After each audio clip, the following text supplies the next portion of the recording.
Shall I ordain or shall I not ordain? Shall I ordain? Shall I not ordain? And we tried to tell them, this is not the issue. Okay, that's not the issue. The thing is to set up a Dharma practice, and we have this expression at your Abbey, to work with your mind, and to learn how to work with your mind, how to apply the Dharma to your mind to solve your own problems. And when you do this and you have a firm daily practice, then the decision kind of makes itself. Okay?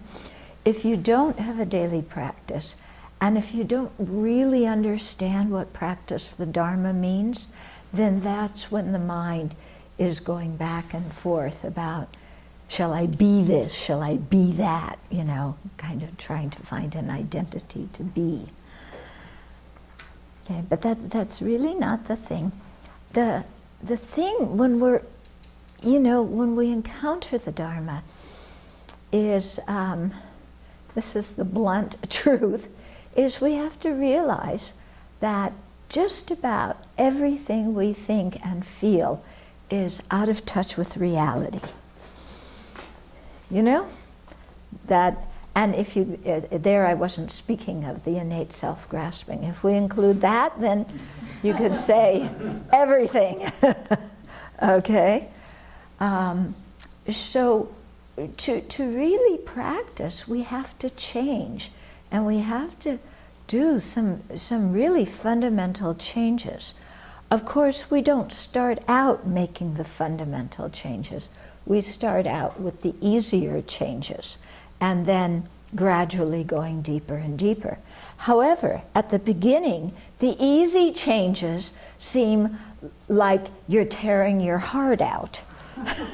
Yeah, because you start to think, okay, all phenomena are impermanent. Yeah, everything's impermanent. What's next? Yeah, but that's on the intellectual level, okay? To really integrate the Dharma in our life, to really work with our mind, we have to bring it in here. And then we start looking at everything we do in our life through the lens as this has the nature of impermanence. I'm not making it up. I can easily see that everything is changing momentarily. I mean, the scientists even tell us that. With our mind, we look at our mind, it's changing all the time. Thoughts, emotions, everything's changing. Yeah? And so to really look at that, and it's not just words anymore, but it's like, oh,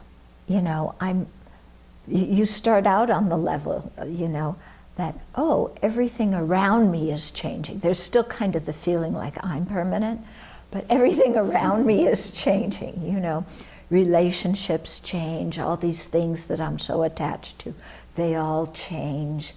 And one part of your mind goes, yeah, that's fine. Until you start thinking of the things that you're really clinging to. Yeah.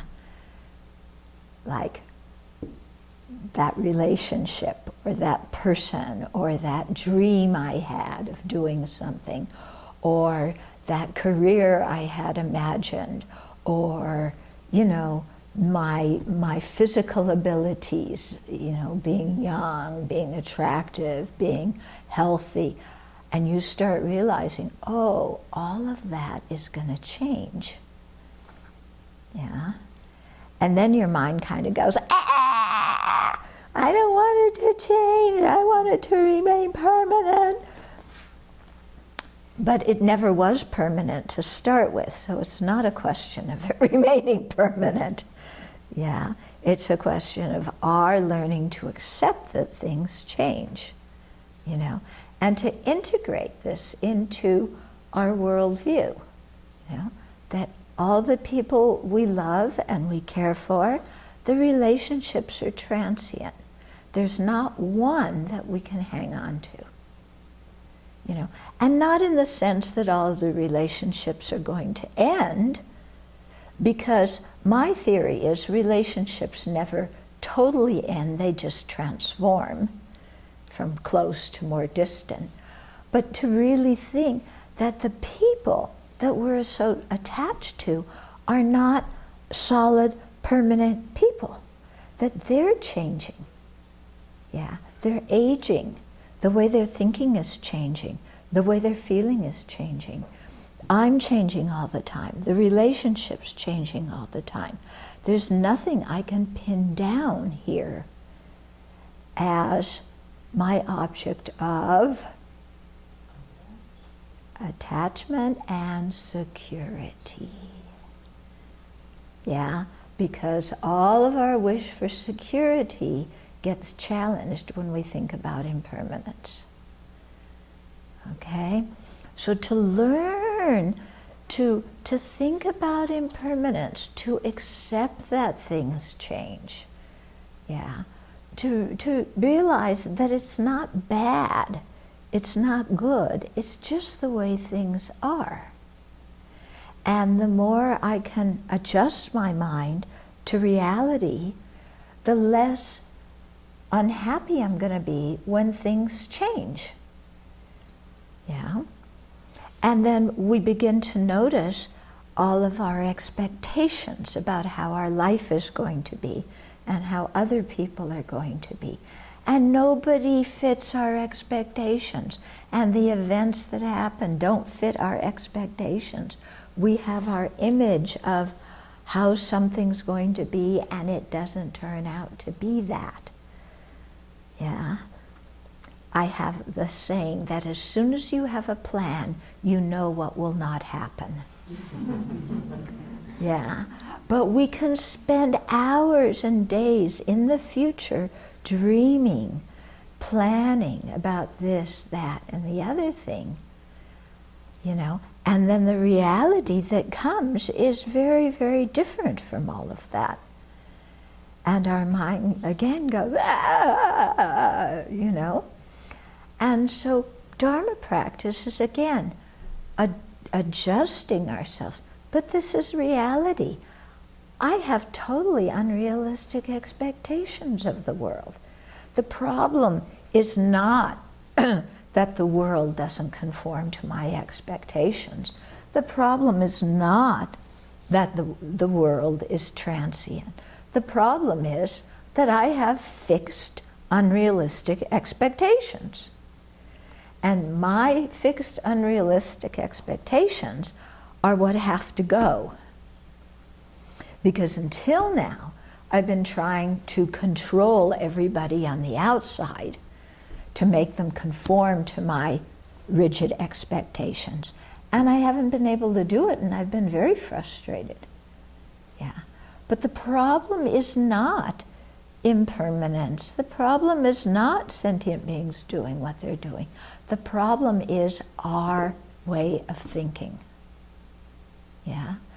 And when you practice Dharma, you bump up against this again and again and again, you know, because we have all these entrenched preconceptions, entrenched views, entrenched shoulds, yeah, and we always bump up against them, and, you know, and we're miserable when we do. Yeah, until we realize the Dharma is not about controlling the outside world. The Dharma is about changing what's inside of me. Yeah? And we have to face that. And some people find it very scary to look at what's inside them and then to begin to assess, is what I'm thinking realistic? Is what I'm thinking beneficial? You know, sometimes that's a scary thing to do. So we keep ourselves very busy doing all sorts of other things, and we keep trying to change the world instead of changing ourselves. But at a certain point, you know, when we suffer enough, we have to look inside and go, the change has to be here. Yeah. And then we start looking at how we're thinking and how the Buddha explained things. And we begin to see the difference. I think anger's good. Buddha says it's hindrance. Well, yes, other people's anger is very bad. That's definitely a hindrance. But the Buddha said, your anger is also bad. It's also a hindrance. My anger, but my anger is right. My anger gives me energy. My anger lets me challenge the world and be successful and do all sorts of things and be in control. But the Buddha said anger's a hindrance. Now, what do you think? You think the Buddha made that up? Do you think there's some sense to it, some logic? Then you start thinking, okay, well, when I'm angry, am I happy? No. When I'm angry, do I say things that I don't mean, that are nasty and cruel to other people? Well, I guess I have to admit, yes. But they also say these nasty things to me, so I'm not doing anything bad. I'm just giving them more of what they give to me. Well, you check. What are the effects of your getting angry and retaliating on other people?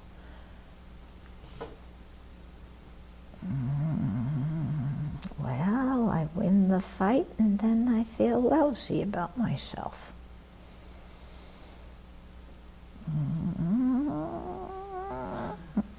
But if I'm not angry, then other people are going to stomp all over me and I won't have any freedom, I won't have any control, they're going to take advantage of me and run my life. I have to be angry. Really? Anger's the only thing you can feel in order to stand on your own 2 feet and be responsible for your life? Really? You have to be angry and resentful? Yes! Check up again. You can go through your whole life being angry and resentful in order to establish yourself as an individual, in order to communicate. Is that really working?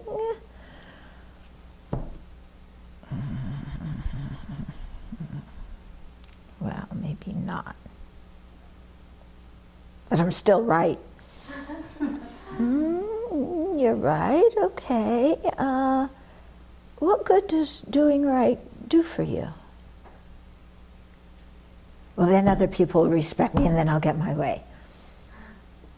Do you sometimes act a little bit too aggressively, not very politely to others to convince them that you're right?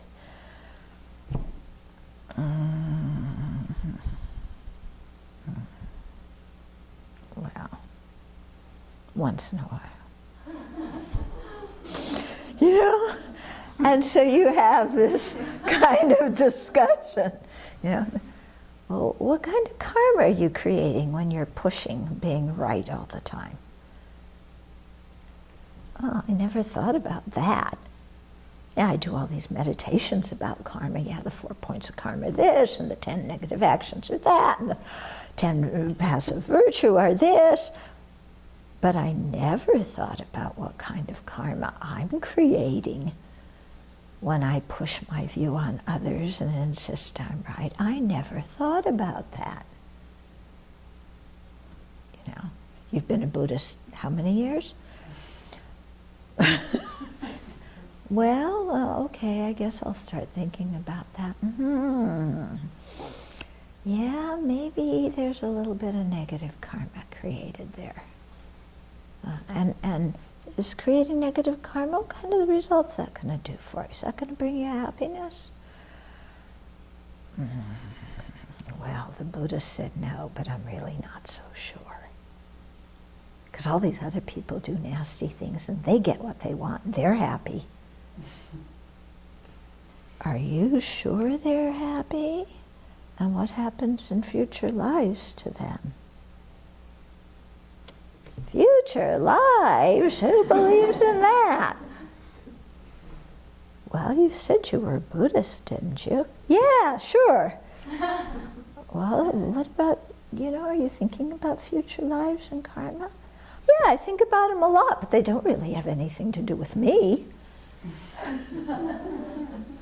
Yeah, everybody gets reborn, and, that's really too bad, and I have compassion, but, I don't have to change anything about me. Okay?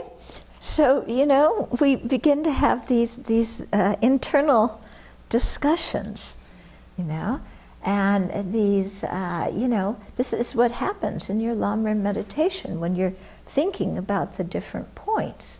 Because I think really becoming a Buddhist, it's a very dramatic shift to a different kind of worldview. Yeah, because our old worldview is everything is truly existent. I'm the center of the universe. Yeah. The world should do everything I want. And I'm never wrong. I'm always the victim of other people's horrible things. And the Buddhist view is, well, ignorance is the first link in the 12 links of dependent arising, and all our actions start with this wrong view of ourselves and the wrong view of other people and how they exist. Yeah. And there's how many countless sentient beings throughout this universe? We're really not the center. And there's no law on the books saying that I am always right and everything I want should happen. But our mind goes, no, I'm sure that's somewhere in the Declaration of Independence. Or Magna Carta, or whatever it is, I'm sure that's somewhere. Well, really?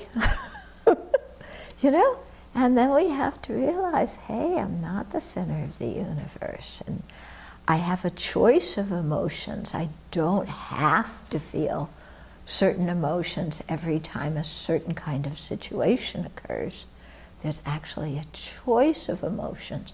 And I can see situations from different angles. I don't always have to see everything as if I'm the mistreated victim. Yeah, I can see things in other perspectives.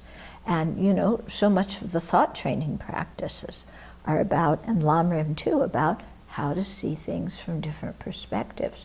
So we practice those. Yeah, we practice training our minds, seeing things from different ways. Yeah.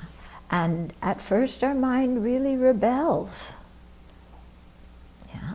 But the thing is, like, we can hold on to all of our stuff. That's our choice. But we're going to continue to be miserable if we do.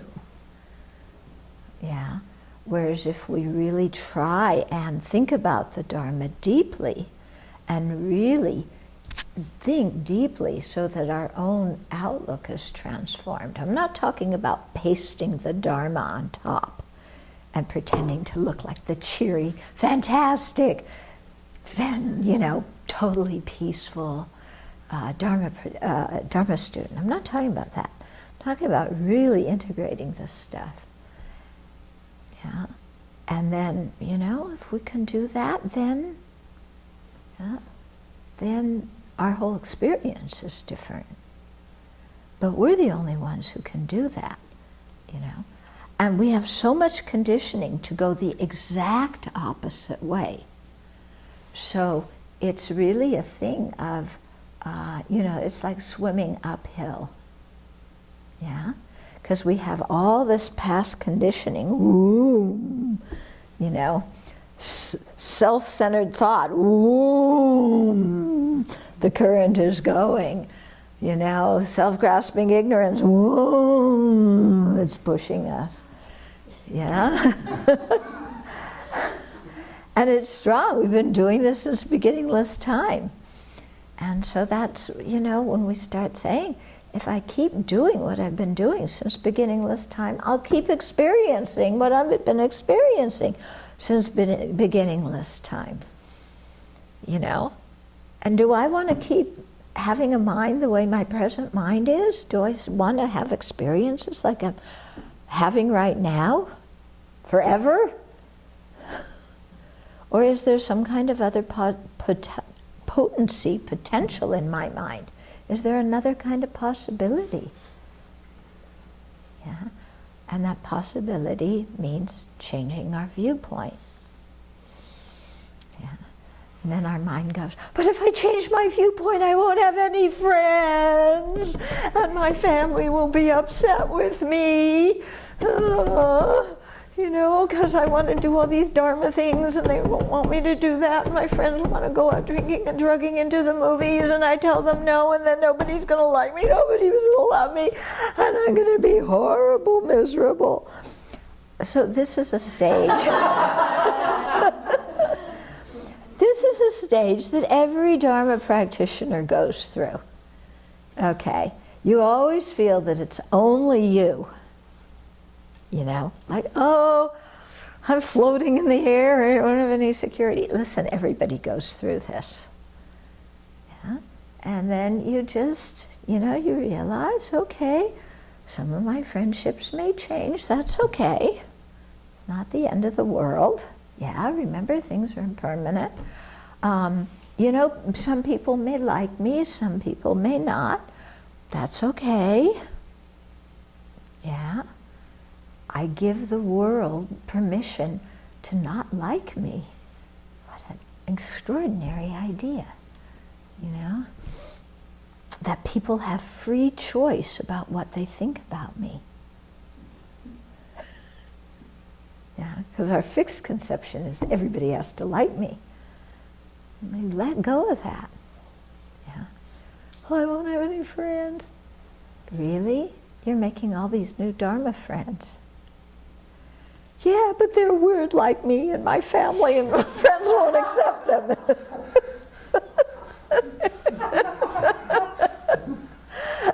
Yeah, really? They're weird like you? Maybe they're a little bit saner than some of the people you've been hanging out with.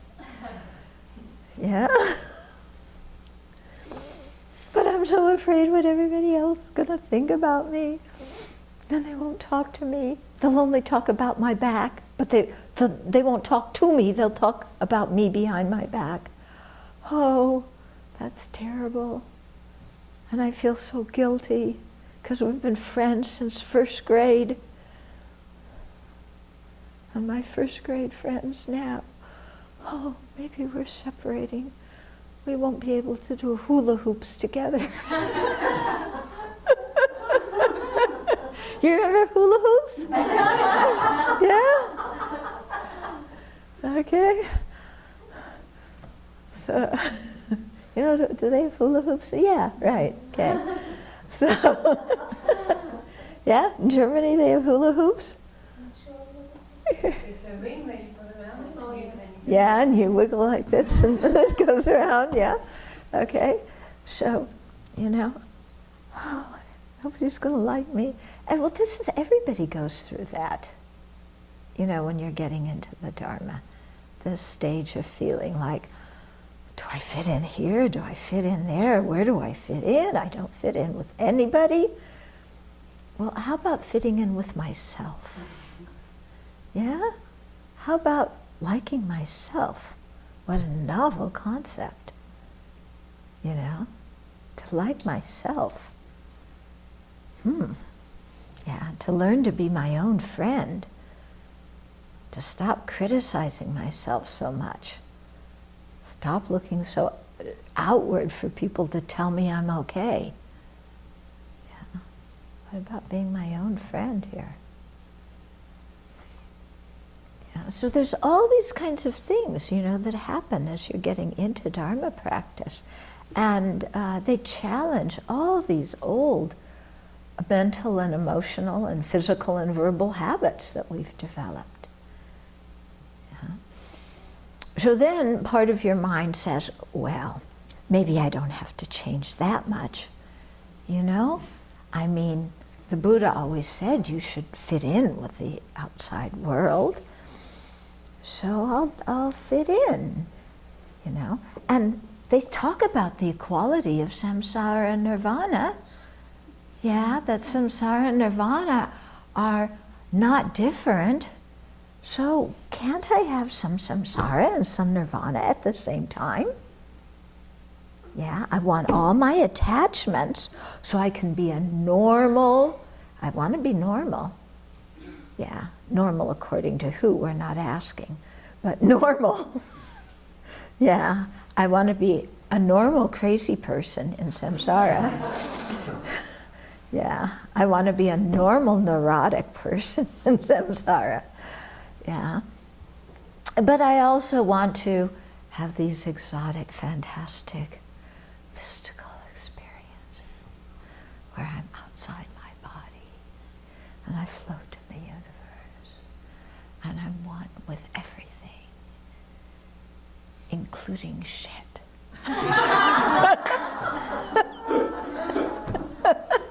That's somebody else's whispering in our ear. We just are one with everything, and then somebody else says, yeah, and shit too. Yeah. So, you know, I want samsara and nirvana at the same time. Yeah. Well, unfortunately, it doesn't work that way. Yeah, it doesn't work that way. You can't have samsara and nirvana at the same time. Yeah, because the causes are different. Yeah, the states of being are different. Yeah. Saying samsara and nirvana are not different means that they're both empty of inherent existence. So on the ultimate level, they aren't different. On the conventional level, they're very different. If they were not different, then what in the world are we practicing the path for? But then one part of our mind says, that's the point. I don't really want to practice the path. I want to stay exactly as I am, but be happy instead of miserable. Yeah. So what'd you say the other day? I like magic. So this is it, magic. I want to stay exactly the way I am, but be happy. That's not going to work. Yeah, I know. I know that's not what you meant. That's why I'm pointing it out, that it's a wrong interpretation. Okay, it's magical thinking that all of a sudden we're going to get a result that we don't create the cause for. Okay. So, you know, when they talk about fortitude in practicing the Dharma, this is what's going on. We need to have a sense of fortitude to really stick with things, you know.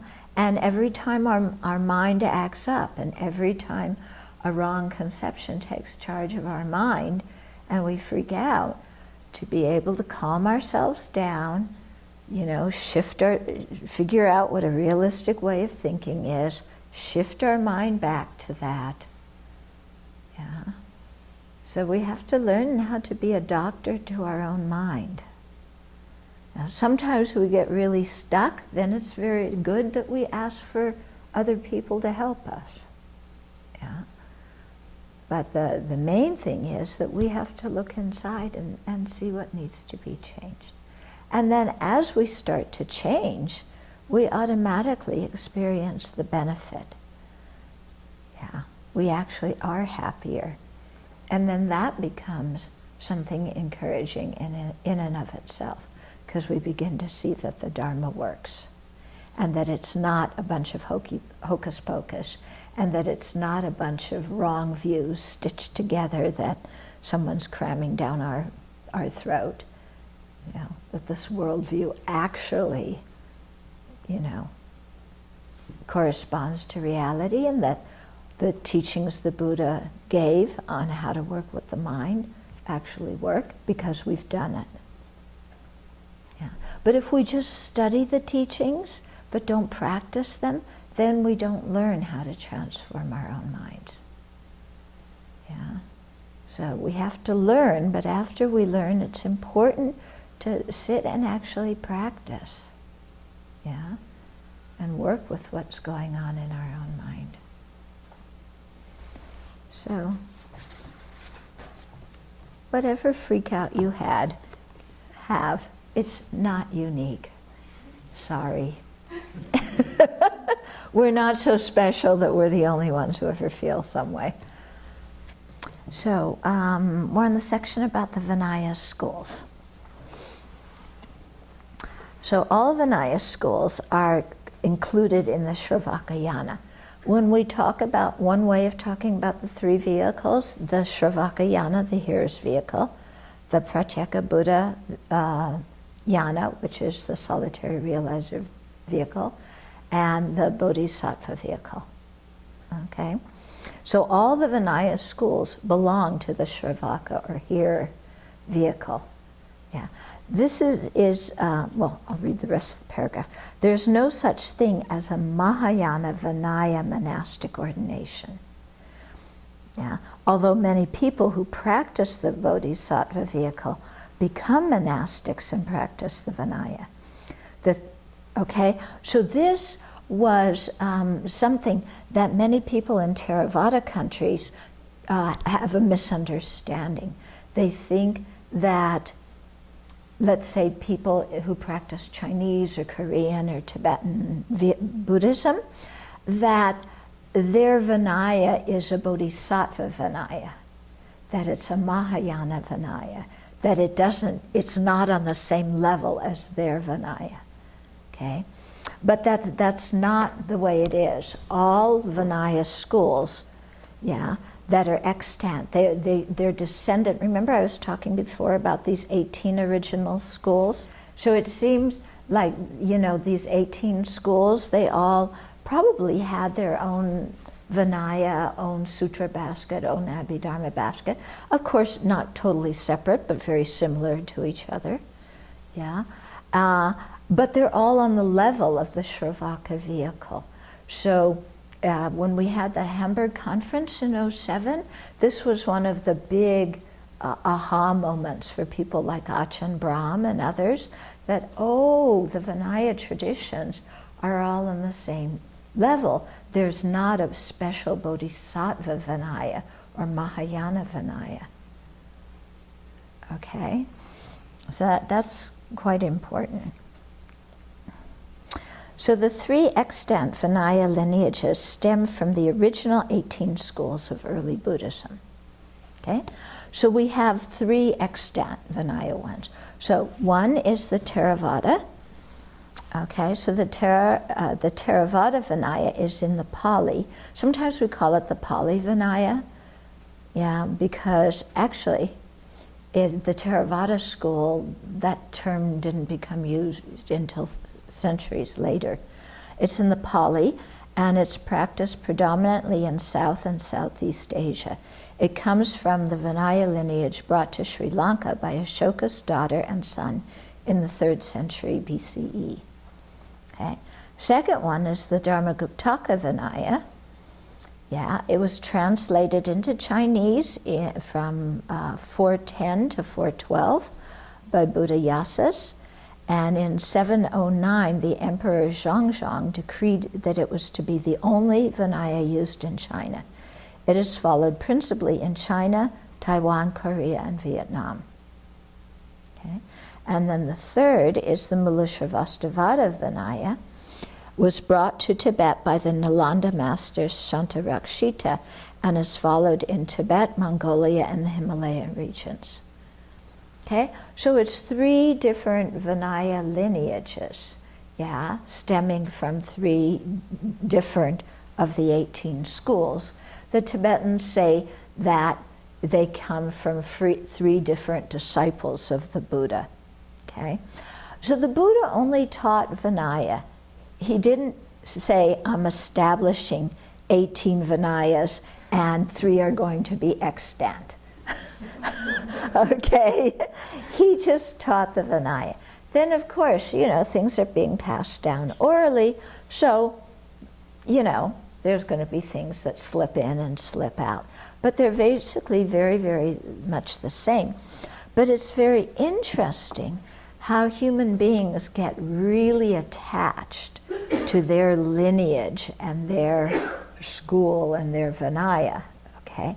So one of the big discussions regarding the Bhikshuni ordination, okay, is the Theravada does not have an extant Bhikshuni ordination. The Dharmaguptaka does, and the Mula Sravastivada does not, okay? Actually, the Theravada is beginning to have one because some nuns took the ordination from some, for the Fuquan Shan master, Master Shunyan, and some, a whole congregation of Sangha in, well, the big one was in 1998 in Bodh and then they went back to Sri Lanka and started giving the ordination. And now it's gone to Thailand. So they've kind of rejuvenated it again. Some people say fine, other people say it's illegitimate. That since there's no Bhikshuni ordination extant in the Theravada, you just have, the Theravada is not the Dharmaguptaka, it's not the Mula Sravastivada. We are our own tradition. We can't borrow anything from those other traditions. Yeah, so we can't have an ordination with some members from this Vinaya school and that Vinaya school because we are this one. So you just have to wait until Maitreya Buddha comes. He's the next Buddha in the universe, to have Bhikshuni ordination. Okay, there's many Tibetans who have that same view. We are the Mula Sravastivada Vinaya. The Dharmaguptaka, that's another tradition.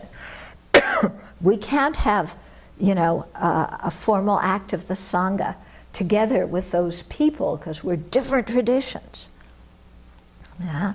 So they don't want to do it. So as right now there's no, it's interesting because the Theravadas have started the Bhikkhuni ordination. The Tibetans have not. Yeah. Okay, so that's why those of us who have it, we went to Taiwan, or some people have gone to Hong Kong or to the Vietnamese tradition to take it. Okay, so there's, my personal feeling is Buddha taught Vinaya, and I think the Buddha would be really happy if all these different Buddhists were friendly with each other. But the people in each school, it's like, oh, but there's so many problems because if we do this, if there's different enumerations of the precepts, so if we do it with a Sangha that has some members from this tradition and some members from this tradition, which lineage do they get? How many precepts do they really have? Do they have it from this one or do they have it from that one? And it's like, well, I think, well, can you sit down and talk about it and maybe discuss, and just decide amongst each other? No, because the Buddha set out the Vinaya, we cannot change anything.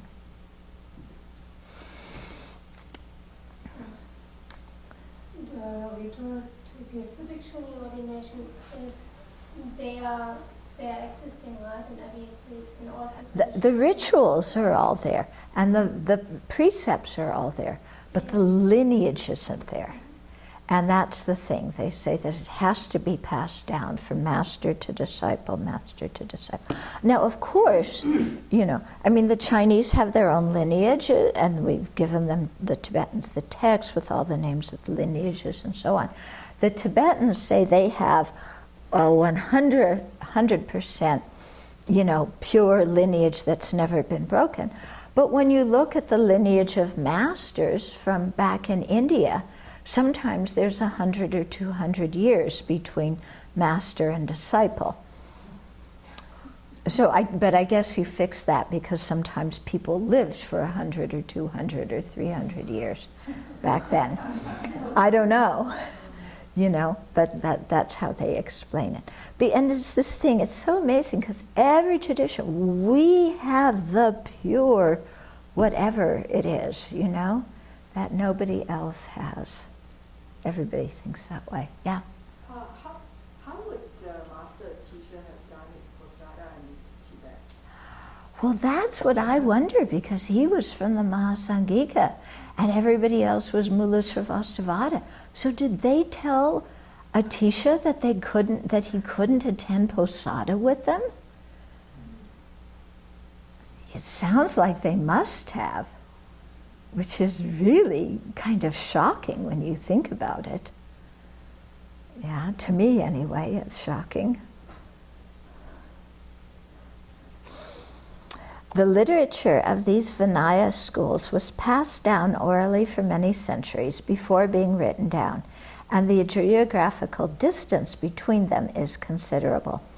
Thus, the remarkable similarity in their presentation of monastic life is striking. And this is really true. How similar they are is just amazing, considering it was an oral tradition. They all follow essentially the same precepts and perform the same karma transactions, or Sangha karma. So the Vinaya, the Theravada Vinaya is divided into 3 sections. So the first is the Sutta Vibhanka, which contains the Pratimoksha precepts. Each precept is explained in 4 parts: the background story that caused the Buddha to establish it, the precept itself, the word-by-word explanation of the precept from the Padajaniya, the old commentary, and more stories to show exceptional situations pertaining to this precept and how to deal with them. Okay, so this gets into all the precepts were formed because different situations arose. So the Buddha didn't, ordain people and then say, okay, I'm starting a Sangha and here are your precepts, and list them out. No, he just said, come, O Bhikkhu. It was assumed that you knew what to do. Venerable Semkhe read the short Vinaya, that they all followed. And then it was when people started making mistakes and doing things that either were destructive karma or things that disturbed the peace of the other Sangha members or disturbed the laity. Yeah?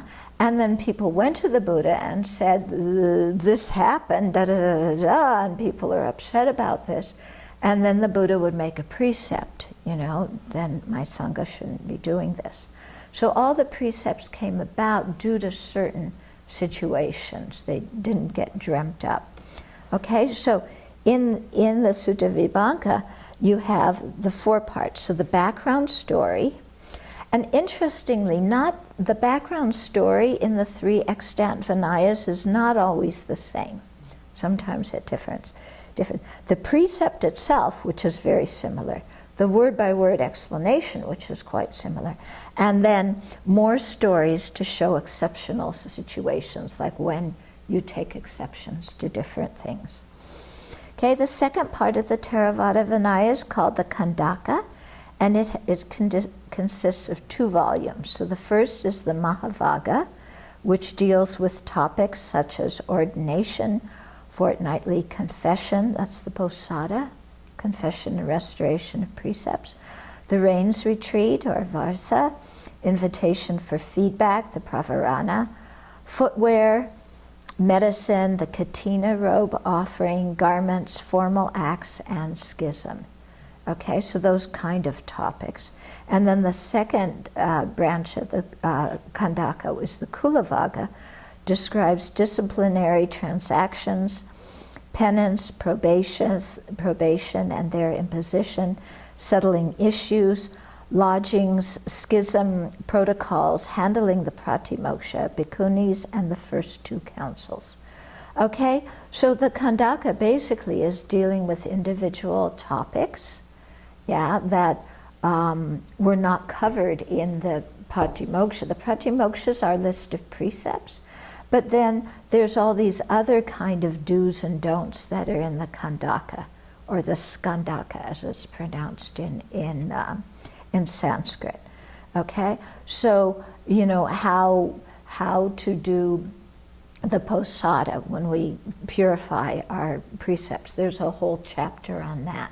There's a chapter on when, you know, if you're going to do the rains retreat, how to do that. The ceremony at the rains retreat, how to do that. A chapter on how to do the ordination. A chapter on footwear, you know. A chapter on if people break serious vows, like the remainders. There's different types of vows. So if you break serious ones, then how do you deal with that kind of situation? You know, if somebody's being really naughty and uncooperative, how do you deal with that? Yeah, when people are ready to kind of make up and join the community again, then what do you do? So everything's kind of laid out in there. Okay, and then the third section of the Theravada Vinaya is the Parivara, which is an appendix of 19 chapters covering material from the Sutta Vibhanka and the Kandakas. It seems to be a later edition written or compiled by Sri Lankan elders. Okay. Buddhaghosa, who was one of the great Theravada commentators from 5th century AD, he wrote an authoritative commentary, the Samantapasadika, on the Pratimoksha in the 5th century, and Dharmapala wrote one a century later. Both Buddhaghosa and Dharmapala relied heavily on the very old commentaries written at the Mahavihara monastery in Sri Lanka. Several more Vinaya commentaries were written after these. So Buddhaghosa and Dharmapala relied on the ancient Vinaya commentaries written in Sinhala language. They wrote commentaries, and then later masters also wrote Vinaya commentaries. Okay, the Dharmaguptaka Vinaya is also called the four-part Vinaya because it consists of 60 volumes placed in 4 sections. It is also divided into 3 categories. There's 4 sections, but 3 categories. Anyway, the 3 categories. The first one is the Sutra Vibhanka. So that's like in the Theravada. It contains the Bhikshu and Bhikshuni Pratimokshas. The Skandaka, which is the same as the Kandaka in the Pali, explains various practices the monastic community should perform, and consists of 20 vastus, or bases, 20 chapters, 20 topics. Its contents are similar to the Kandakas. And third, the Parivara is an appendix compiled around the 3rd century BCE. It supplements the Sutta Vibhanka and the Skandaka, and discusses the compilation of the Vinaya and the first and second councils. It clarifies doubts, delineates extraordinary circumstances pertaining to the precepts, and deals with other pertinent topics. So you can see the Pali Vinaya and the Dharmaguptaka, you know, these 3 sections are quite similar. Yeah. Now, the Mulasravastivada is a little bit different. And it seems historically that the Mulasravastivada came about later. It's like 4,000 pages. It's like enormous. It's really big. And so usually, you know, as scriptures stayed around more, then more material got added to them, even though people didn't, you know, the reciters and editors didn't say, oh, we're going to add material. But, you know, they just thought we do it to clarify topics. At least that's my idea. Somebody would probably tell me I'm a heretic for even thinking that this doesn't come directly, you know, that anybody changed some word. But anyway, the Mulasravastivada Vinaya with 4 Vinaya Agama sections was translated from Sanskrit into Tibetan. Okay, so here's the 4 sections. One is the Vinaya Vastu, which corresponds to the Kandaka or the Skandaka of the other ones, and consists of 17 Vastu, the Dharmaguptaka had 20, of ethical training, Ordination, fortnightly confession and restoration of precepts, invitation for feedback, rains retreats, hides and skins, medicine, garments, katina, the dispute at Kosambi, formal acts, disciplinary measures, persons, changing locations, exclusion, house and bed, disputes, and schism. Okay, so those are the 17 vastus for the Mula Sravastivada Vinaya.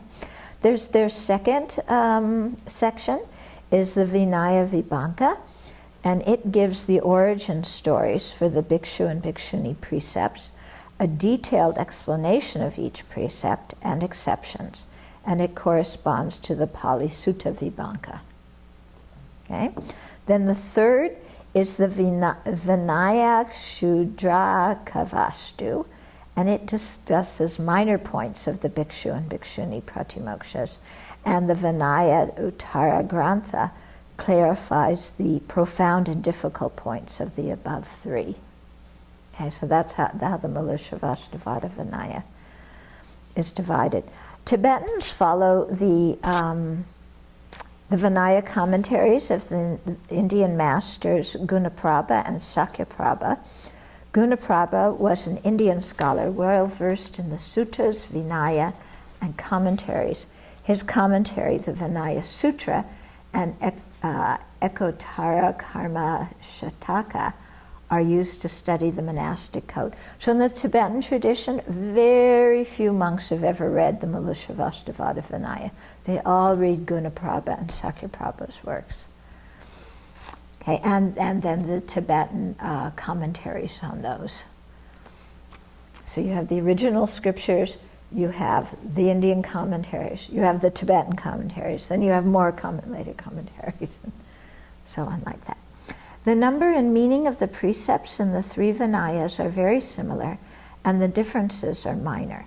For example, 7 precepts concerning how to wear the lower garment in the Mula Sravastivada Vinaya are subdued into 1 precept in the Theravada Vinaya.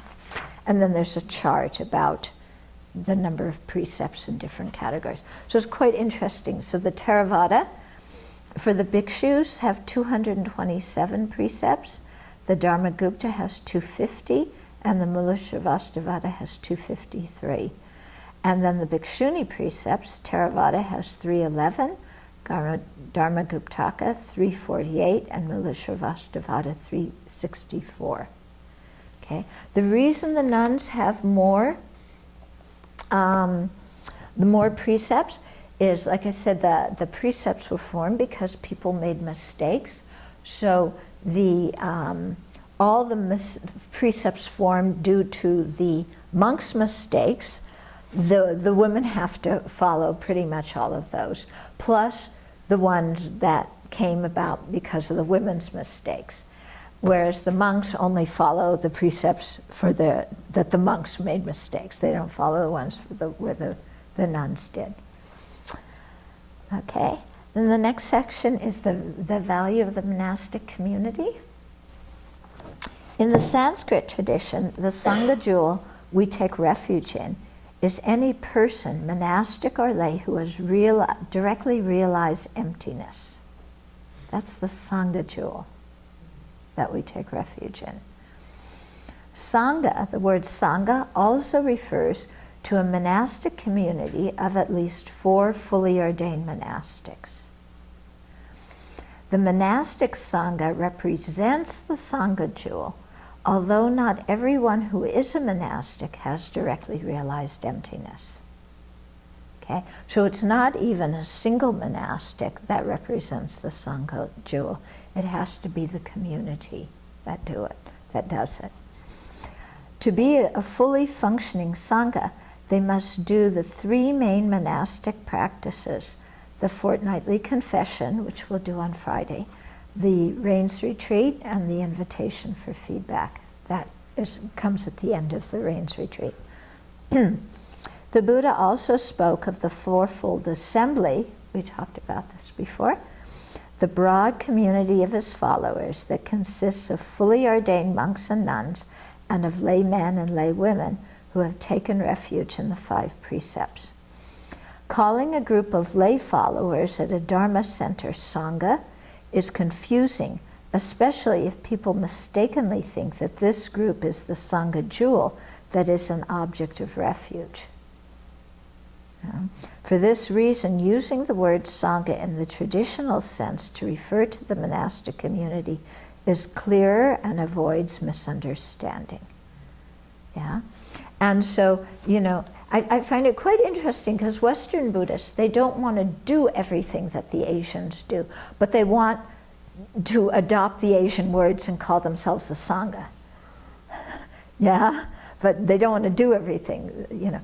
So it's very confusing. It happens a lot in Dharma centers. People say the Sangha, but it's referring to the lay community.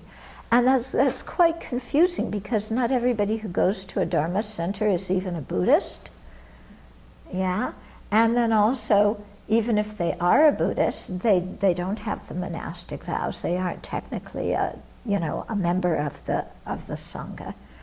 And, you know, they do lay people things. And then so new people come and they hear, okay, here's your Sangha, you know, all these other people at the Dharma center, and we take refuge in the Sangha. And then you think, well, that guy they said was a Sangha member, but he goes drinking and drugging. And that one's cheating on his, you know, their husband or wife. And they're the people I take refuge in?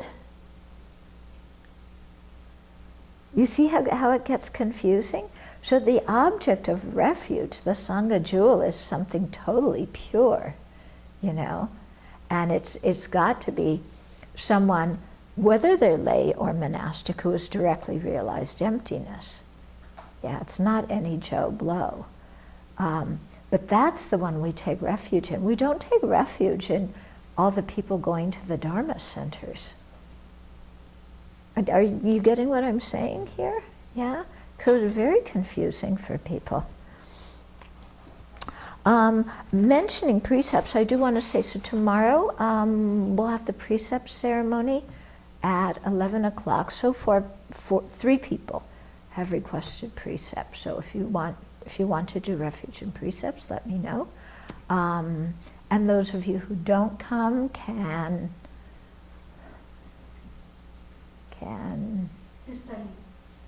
study. Yeah. Okay. Silently, quietly. Yeah. Okay. Not hang out and talk. Okay. The reason the Sangha has been important, respected, and valued throughout history is that its members practice the higher training in ethical conduct through taking and observing the bhikshu and bhikshuni precepts. Because Sangha members live a simple lifestyle and are free from family concerns and the necessity to work to provide for a family, they have more time for Dharma study and practice. Yeah? So the whole thing with family isn't just having a family, it's everything you have to do to have a family. Because as soon as you have a spouse and kids, then you need a job. Because you've got to support them.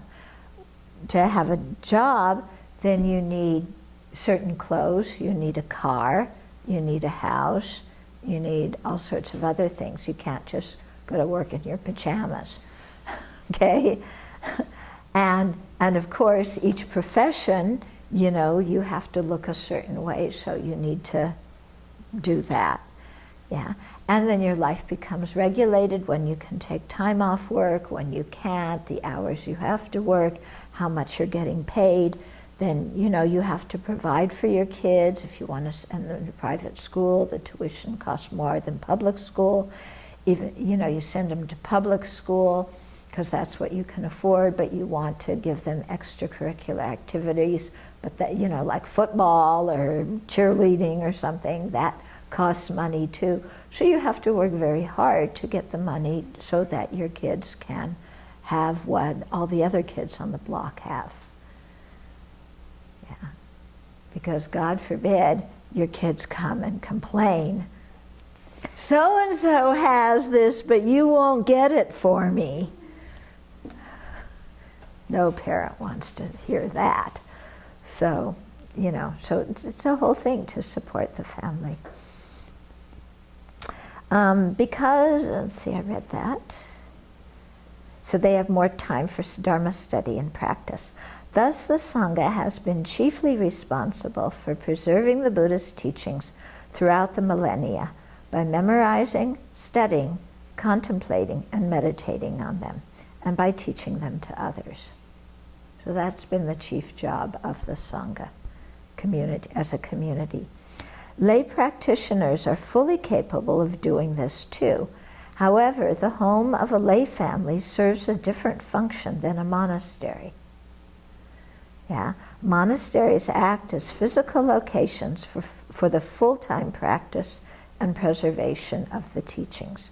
When people think of monastics living together for the purpose of studying and practicing the Dharma, they feel inspired.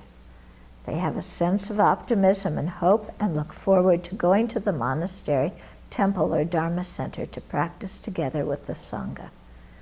Okay, and we get all sorts of messages from other people who say, I just think of all of you, there who are meditating on love and compassion or studying emptiness, and it just brings, it fills my heart with joy. We aren't telling them how many people are falling asleep during the teachings, but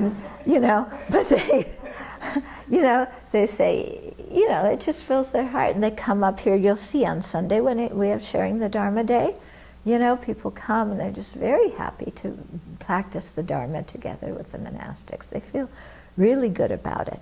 Yeah. So, to some extent a Dharma center serves that same purpose, except they don't necessarily have a group of full-time people living and practicing there. If it's a Dharma center in a city, people come and go. If it's a retreat center in the countryside, then often the residents act as a staff to keep it going. So monasteries provide a function in society that the home of a lay person can't. Yeah. Mm-hmm. Tibetan has the tradition of the Dhaka Dakini. Where do they fit in the four Sangha? The Dhakas and Dakinis, technically, if they're lay people, they would fit in with the lay, lay men and lay women, even though they're highly realized beings. So that's the thing, lay people can attain high realizations. Yeah? Some of the Dhakas and Dakinis are manifestations of bodhisattvas, though, too. Okay, so I think our time is up. Any questions? Maybe. Yeah. I heard, and I've never experienced, but I've heard that there was in ancient times in Tibet, there was some kind of a decision made, I don't know by whom, but saying that if you were a practitioner of Tibetan Buddhism, that you also have to have the Tibetan Vinaya, or you also have to be practicing the Sravasti Vinaya. Can you comment? I've never heard that. I mean, all the Tibetan monastics follow the Mula Sravastivada. That's like what we were talking about, that why they didn't want a Tisha to give ordination there. But I don't know, like we follow the Dharmaguptaka. Nobody's ever said anything to me about it. I don't know of any rule like that. Yeah, I heard that. I thought it was strange, but I wanted Yeah. to check this. Maybe it's the idea of mixing bananas. Huh? Maybe it's the idea of mixing bananas. No, but we're not mixing Vinayas. Maybe we were thinking Oh, maybe that's what the people who said that thought. I Oh. think it had to do with actually having a Vinaya that's different from the lineage you're trying to practice. So you have Vinaya that's not from the Tibetan lineage. Yeah. No, it's fine because your Vinaya lineage is one lineage, your practice lineage is a separate lineage. They aren't the same lineage. Yeah. I was just again recalling the research that you did about when Yes. and the Chinese monks built Yeah. the wall. Mhm. How much that's ever commented on, or even when you made the presentation, I don't know if I ever heard what the monk's response was. Okay, so after this King Lang Dharma destroyed the Dharma, this was after Shantarakshita had come and the Sangha had begun. Then King Lang Dharma destroyed the Dharma. So a few monks went to eastern Tibet, and there was one man there who wanted to ordain. His name was Lakchen Gumpa Rapsel. And so in order to give him the bhikshu ordination, they had to have a complement of at least 5 monastics, but there were only 3 Tibetan monastics. So they asked 2 Chinese monks to join them. And they say on our dunkas, the blue cord represents the kindness of these Chinese monastics who joined the Tibetans to give the monastic ordination. Now the question comes, what Vinaya lineage did these Chinese monastics have? Yeah, well, Lakchen Gumpa Rabsel's ordination was sometime in the 900s, and it was in 709 that the Chinese emperor said everybody was supposed to practice the Dharmaguptaka. So after 2 centuries, pretty much everybody was doing the Dharmaguptaka Vinaya. So it seems only reasonable that those 2 monks practiced Dharmaguptaka Vinaya, which meant that when they joined with the 3 monks that practiced Mula Sravastivada Vinaya, that there were monks of different Vinaya lineages who gave ordination.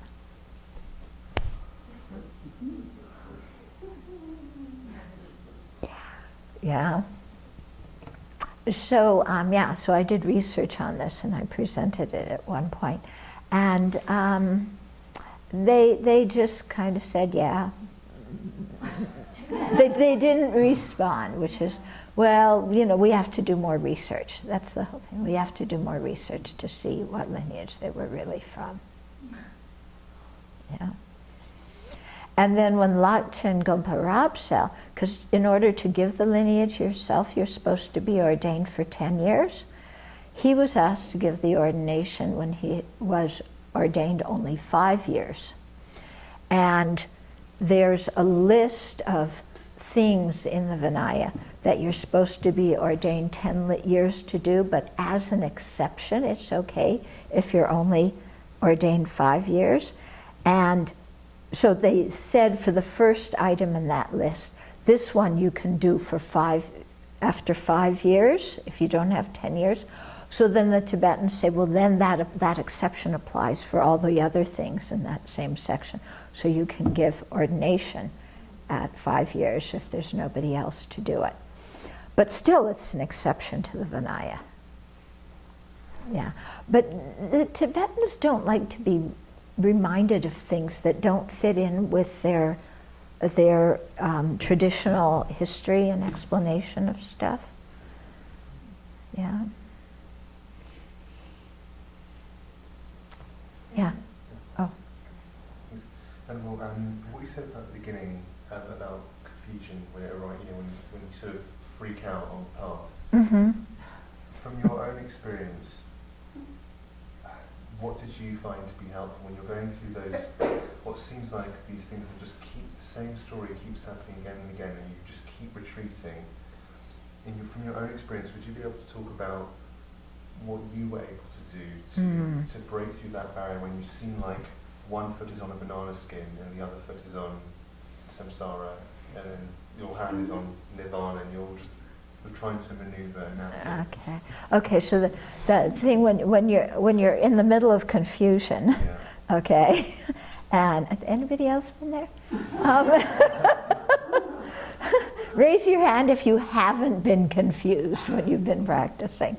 I don't see any hands. Okay, so one thing that I always remembered was when my mind is confused and when I'm unhappy, the problem is not the Dharma, and the problem is not my precepts, the problem is my mental afflictions. to be really clear. You know, what is the problem when I'm confused and miserable? It's my own afflictions. It's not my precepts. It's not the Dharma. It's not something else. Yeah? So if my afflictions are making me miserable, then I have to, you know, work with my afflictions. And so what is the affliction that is manifesting at this moment? And what are the antidotes in the Lam Rim that help you overcome it? Okay? So I was telling some people before that one of, well, I had all sorts of things that happened. You know, but one of the ones when I was first ordained was like I would see other couples walking arm in arm and hand in hand, and I go, oh, I remember how nice that was, and the relationship, nice man. And then all that attachment arise, and then I would just say, that's attachment. You know, that's attachment. That's a story my mind is making up that's giving rise to this affliction. Yeah, it's not the truth about the situation. Yeah. Why isn't it the truth? Because I had a wonderful husband and I had nice relationships before that. And I saw that none of them brought me lasting happiness. So all these couples walking down the street looking so happy, none of them are going to have lasting happiness. I've been there, done that, got the t-shirt, enough, you know? And so then I would think very deeply about that, and in that way just start to release the attachment to that kind of thing. Yeah? Or, you know, when my parents found out that, you know, I mean, they weren't happy when they heard I was going to ordain. It was kind of freak out, you know. And then just to I had to really sit and think a long time, well, what is my motivation? Well, my motivation is not to hurt my parents. I have no wish to hurt my parents. I'm trying to, you know, do something that is going to be beneficial for sentient beings. And my attachment is too strong for me to practice in lay life, because I tried that. It's too strong. It doesn't work for me. If, because of my attachment, I fall to the lower realms in the next rebirth, then forget about helping my parents. I can't even help myself. I'll be in a lower rebirth. So this lifetime, if, you know, if I can take precepts and keep precepts well and create some virtue, even if my parents aren't going to be happy about it, then at least in future lives I can be of some benefit to them. Yeah? So that's how I thought. And, you know, and I just have to come back to that again and again and again and again, you know, and like, yeah, that's the right view. Yeah? Doing backflips to please mom and dad is not the right view. Because whatever I do, they always want something more. Okay? So then, you know, there's all sorts of things like that that would come up. And so it really comes back to, you know, what is the Buddhist view? What do I really believe in here? Yeah? Yeah?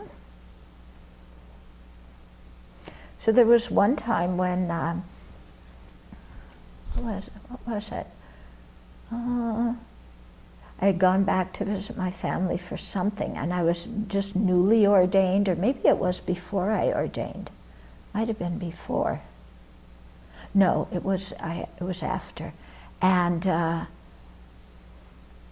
would listen to my family's views on different things, and then I would think about the Buddhist teachings. And it was incredible for my Dharma practice, because all day long I'd hear my family's views. Money, you gotta earn money, and you know, it'll make you happy, it'll make you secure. And then I think about, you know, well, I think about the Buddhist view. Well, yeah, you can have a lot of money, but that's not going to prevent you from aging, sickness, and death. And even when you're old, having a lot of money, you may get more medicine, but it's not going to necessarily prolong your life or save your life. And if you give up your whole life to getting the money to buy the medicine, then you're going to have no mental strength at the time of old age to deal with the problems that come with old age. You know? So, okay, my family, they love me, but they're seeing happiness and security from the viewpoint of material things. And I'm seeing that that doesn't bring you real happiness and security. Yeah? So it was like incredible, because every day, you know, parents are saying one thing, and then I'd go back and I'd sit and meditate on Lam Rim, and it's like, okay, here's the Buddhist view, here's my parents' view, which one's right? Yeah? That was very good for helping me get my mind clear.